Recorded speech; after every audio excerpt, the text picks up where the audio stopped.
Hello, this is Monday, June 29th, 2026, and we just had sunset here, and we're in Blythe, California.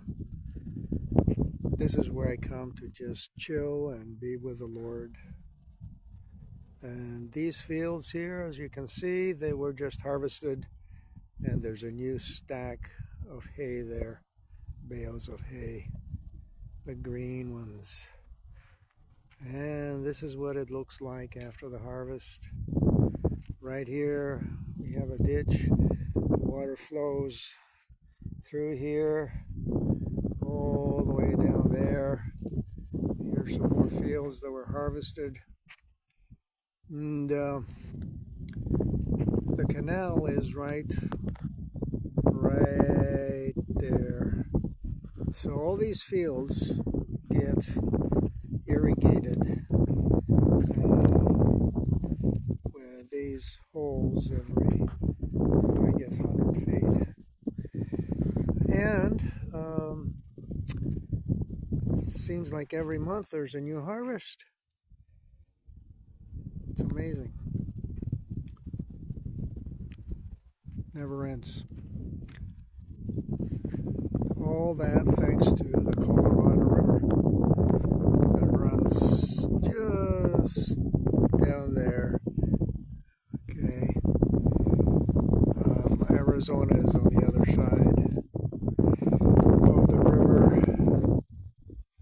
And the funny thing here tonight is, I don't see the full moon. It was up in the sky right about there yesterday, around 8:30, but I don't see it coming up from anywhere.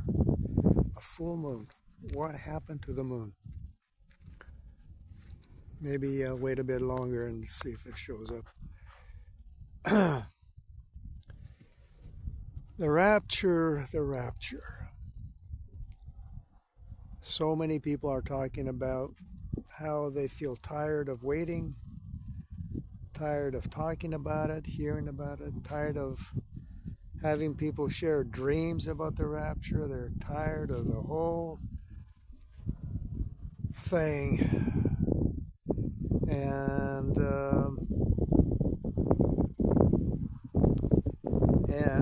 And I suppose it's a bit like, the 10 virgins, 5 wise and 5 foolish virgins. The 5 foolish virgins got tired of waiting, tired of sticking around, and tired of living a godly life. And they emptied their oil lamps. They threw caution to the wind, and they decided, well, here I go. I'm going to have myself a good time. Then, when they heard that the groom was coming and knocking on the door, they asked the 5 wise virgins for some oil. And the 5 wise virgins said, sorry, you can go get your own oil. We're not going to share our oil. Not going to happen. So, the enemy is beating down on us. I know that. Personally, let me tell you, I'm not gonna dwell into all the details, but it's been one heck of a battle. When he's trying to resurrect my old self that I'd left behind to become a new person, a reborn Christian, born in the Lord, expecting His return, being cleansed by His blood, feeling His love, feeling His absolute mercy on me, and what a sinner I've been, let me tell you.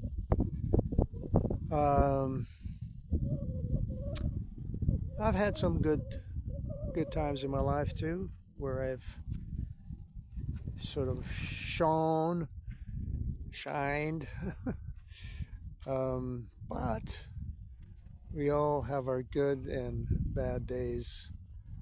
Um, the Lord Jesus Christ is the one who died on the cross to pay for our sins, to pay the price, so that we would not have to suffer. We would not have to go through the hell he went through, not only on the cross, but also in the Garden of Gethsemane, where he prayed and he was mentally tortured. He was sweating blood, basically, and he knew his time has come. So he has suffered for all of us. He has paid that eternal price that we could never pay for ourselves. There's nothing we could do to say, hey, look, here's what I did. I did this, and that. The Lord did say, didn't he?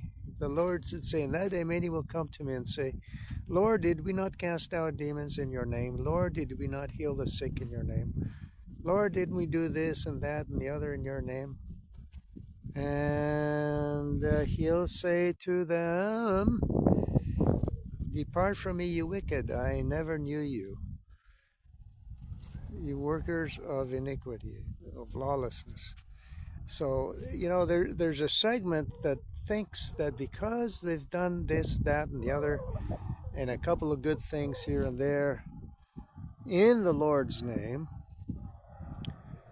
they can now create all kind of havoc, roam wild, and sin with impunity, because once saved, always saved. Isn't that what they're telling you? They have no relationship with the Lord. They have no desire to be like him, to have his heart. They have no desire to put away their old self. Right?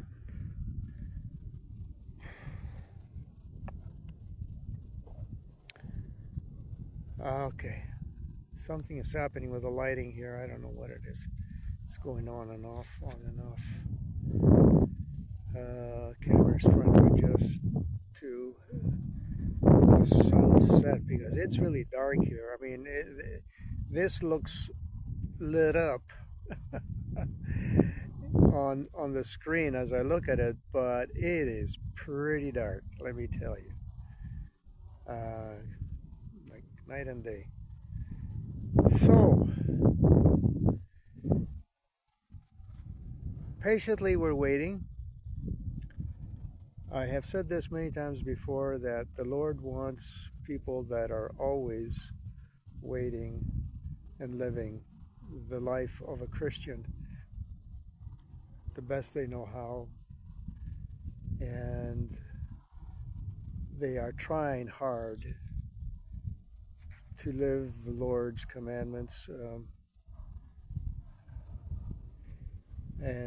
You have to look at what the Lord has said about people, about people who love him, who love the Father, and are always looking for ways to serve, to be of assistance to others. The first great commandment and the second, which is to love your neighbor as yourself, right? They're looking for ways to amplify the Lord's example, to be a light also to the world. Yes, they will perform some good works, but that's not their ticket to heaven. Their their good works will basically shine their light, and the world will see what they've done, and they will glorify the Father. That's the whole idea, is to glorify the Father for all that He has enabled us to perform in this world. Everything I have accomplished, it's been through the Lord's help. One of my sayings is, the things I thought I could never do, I end up doing best with the Lord's help. So that's it. And I think right about now, I'm going to see a police car coming down here. If I'm not mistaken, there's one right on down there. Or maybe I'm wrong. Maybe he's going to go down the street. I don't know.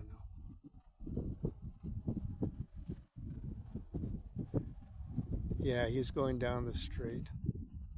Way down there. See those red lights? Tail lights. Yeah. Don't matter to me. They can come anytime they want.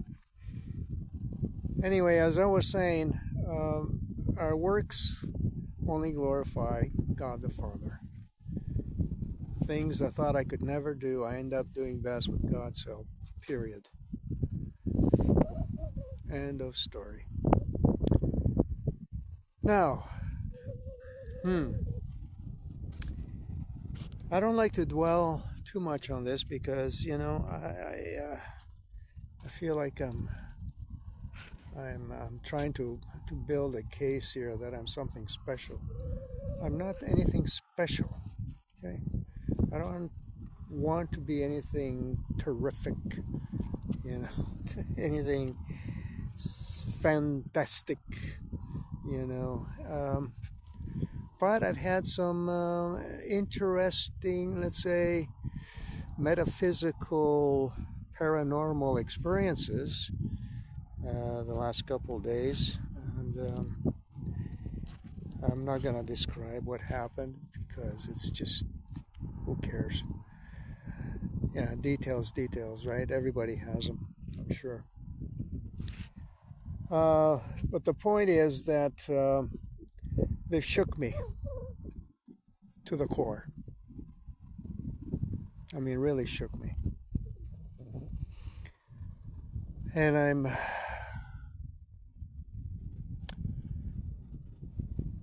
putting it all together somehow because, why? Well, because, you know, you got to connect the dots. Back in December of 2022, the Lord nudged me to start examining, researching the rapture,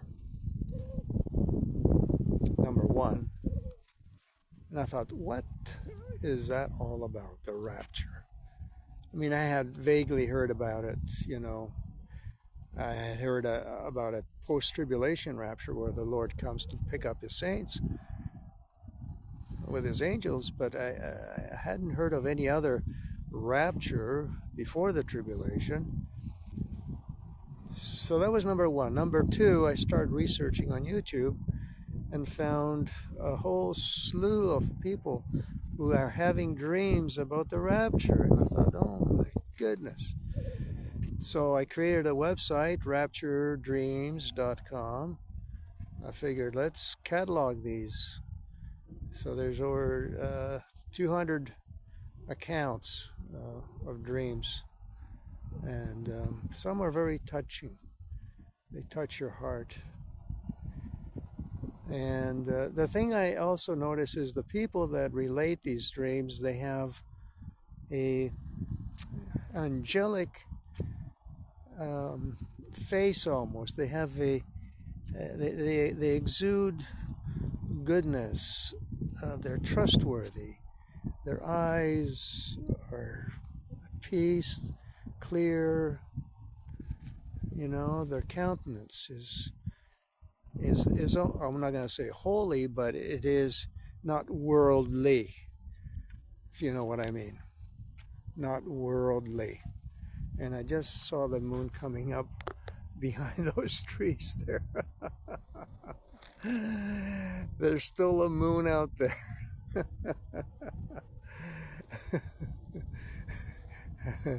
I'm gonna wait till it comes up above the tree so you'll see it. Anyhow,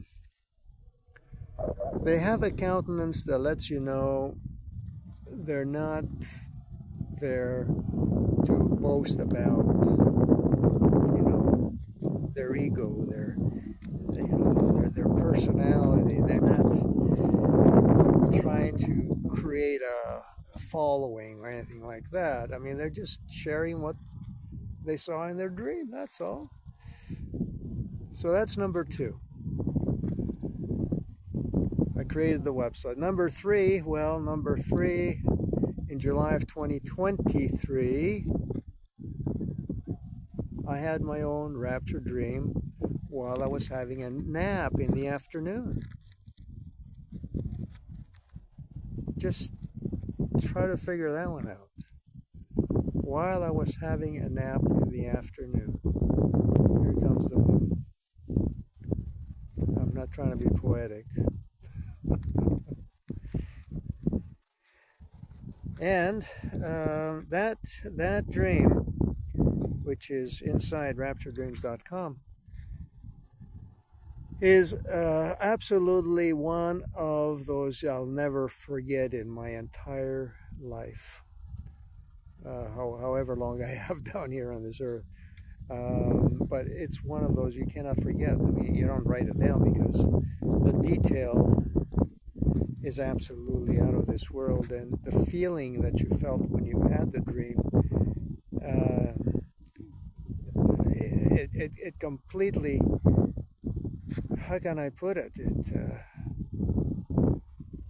It changes you inside. You're no longer the person you used to be because of that dream.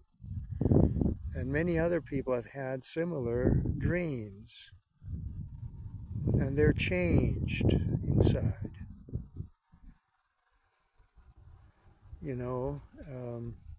So that's number 3. The waiting period.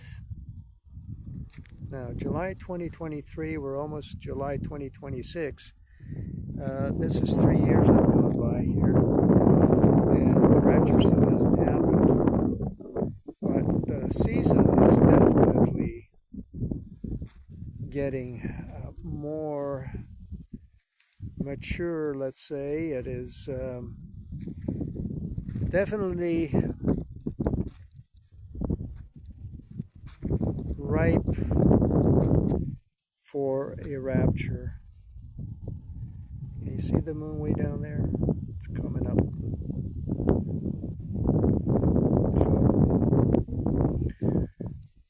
So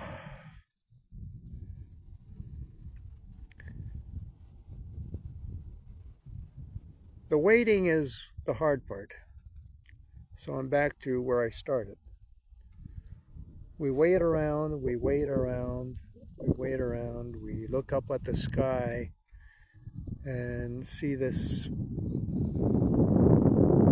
endless space up there with all the stars and everything that's going to be shining through the night. And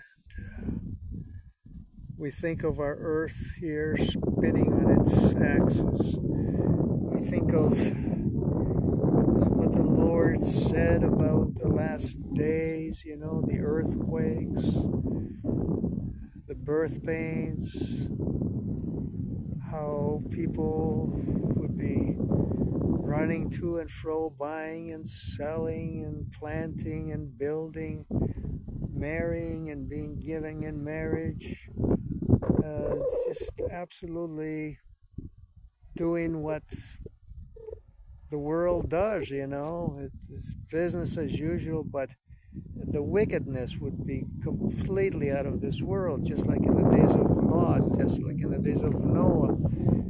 The wickedness, the corruption, the abominations, would be out of this world. And here we are. Wars. Wars and rumors of wars. Endless wars. Corruption in government. Oh, don't want to even go there. It is just one big bad sewer. Stinking sewer.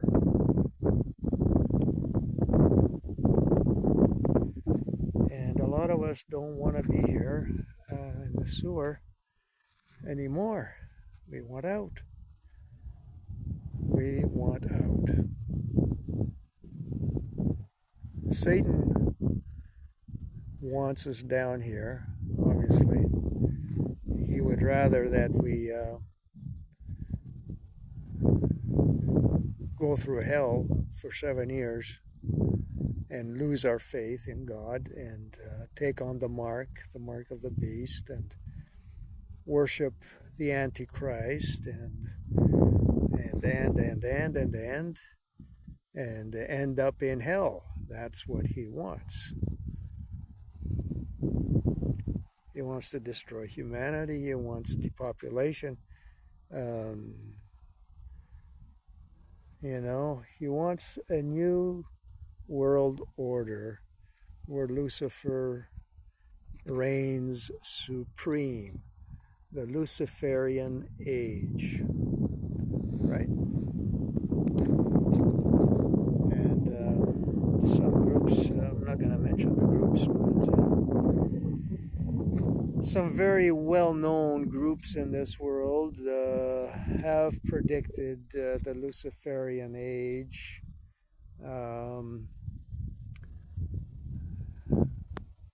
They're not Christian groups.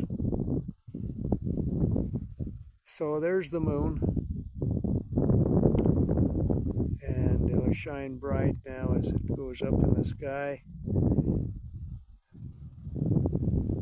And I pray that this is the last time I see a moon rising from the east.